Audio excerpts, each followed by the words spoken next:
Assalamualaikum warahmatullahi wabarakatuh. Perkenalkan, nama saya Bobi Arwansyah dengan NIM 200504007. Di sini saya akan membahas mengenai asuransi barang atau kargo, yaitu analisis putusan nomor 724 garis miring PID titik B garis miring 2019 garis miring PN Jakarta Utara.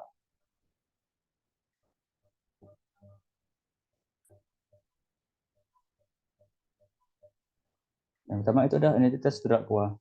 Nama lengkap Riana G. Rumpis SICS, tempat lahir Jakarta, umur tanggal lahir 38 tahun, 25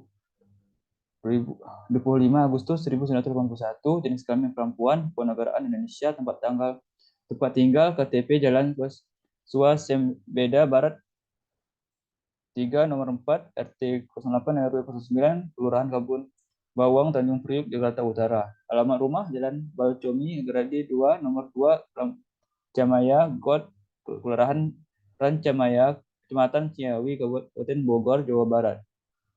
Agama Kristen, pekerjaan karyawan swasta. Posita bahwa ia terdakwa Riana J. Rumpis SF pada hari Jumat tanggal 24 November 2017 atau setidaknya pada waktu dalam bulan November 2017 atau setidaknya pada suatu waktu dalam tahun 2017 bertempat di BCA Cabang Muara Karang Utara Pluit Jakarta Utara atau di suatu tempat yang masih dalam wilayah hukum Pengadilan Negeri Jakarta Utara dengan maksud hendak menguntungkan diri sendiri atau orang lain dengan melawan hukum, baik dengan memakai nama palsu atau memberi keadaan palsu, baik dengan tipu muslihat maupun dengan rangkaian kebohongan, menggerakkan orang supaya menyerahkan barang suatu kepadanya, atas supaya membuat hutang atau menghapuskan piutang.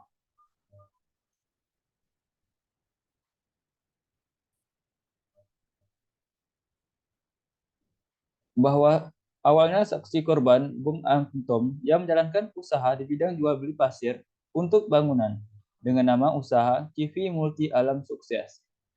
Pada sekitar bulan Oktober 2017, menyewa kapal tongkang kepada terdakwa.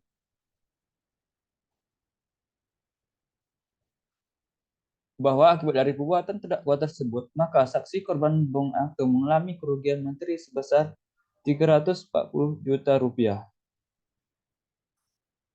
Terdakwa menawarkan kembali kepada saksi korban untuk penggantian kapal dengan menggunakan dua kapal supaya lebih cepat proses pengangkutannya. Kemudian saksi korban menyetujui usulan dari terdakwa, sehingga selanjutnya terjadi kesepakatan yang dituangkan dalam surat perjanjian angkutan laut nomor 07 garis miring SPAL garis miring QI garis miring 9 garis miring 2017 tanggal 16 November 2017. Pada tanggal 24 November 2017 di PCA Cabang Muara Karang Utara Fluid, Penjaringan Jakarta Utara. Namun kedua kapal tersebut tidak datang sebagaimana yang dijanjikan. Atas kejadian tersebut, saksi melaporkan kejadian ini kepada pihak kepolisian atas kerugian yang diterimanya.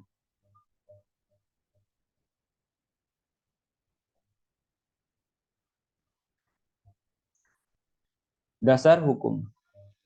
Di sini pertama, melakukan tindak pidana penipuan yang sebagaimana diatur dalam pasal 378 KUHP barang siapa dengan maksud hendak menguntungkan diri sendiri atau orang dengan melawan hak baik dengan memakai nama palsu atau keadaan palsu, baik dengan akal tipu muslihat maupun dengan kerangan perkataan bohong, membujuk orang supaya memberikan suatu barang, membuang utang atau menghapus piutang, dihukum karena penipuan dengan hukuman penjara selama 4 tahun.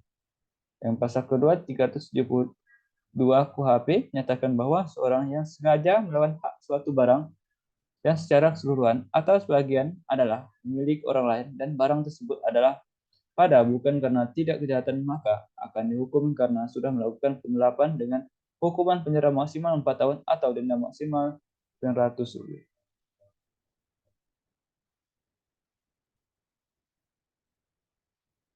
Analisis hukum. Terdakwa didakwa oleh penuntut umum dengan dakwaan alternatif yaitu ke-1 pasal 378 KUHP atau kedua pasal 372 KUHP sehingga majelis hakim dengan memperhatikan fakta-fakta hukum tersebut di atas akan memilih langsung dakwaan yang sesuai dengan fakta di persidangan bahwa yaitu dakwaan kedua pasal 378 KUHP yang unsur-unsurnya adalah sebagai berikut. Pertama, unsur barang siapa, dan yang kedua, unsur dengan maksud menguntungkan diri sendiri atau orang lain secara melawan hukum dengan memakai nama palsu, martabat palsu dengan tipu muslihat, ataupun menggerakkan orang lain untuk menyerahkan barang suatu kepadanya atau supaya memberikan hutang maupun penghapusan piutang.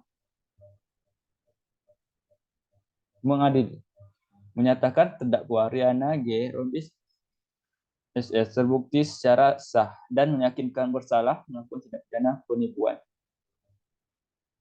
Yang kedua, menjatuhkan pidana kepada terdakwa dengan pidana penjara selama 2 tahun dan 6 bulan.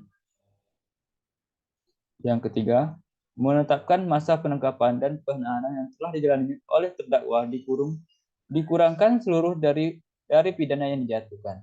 Yang keempat, memerintah terdakwa tetap ditahan. Yang kelima, menetapkan barang bukti yang sudah tertera. Yang keenam, membebankan kepada terdakwa membayar biaya perkara sejumlah Rp5.000.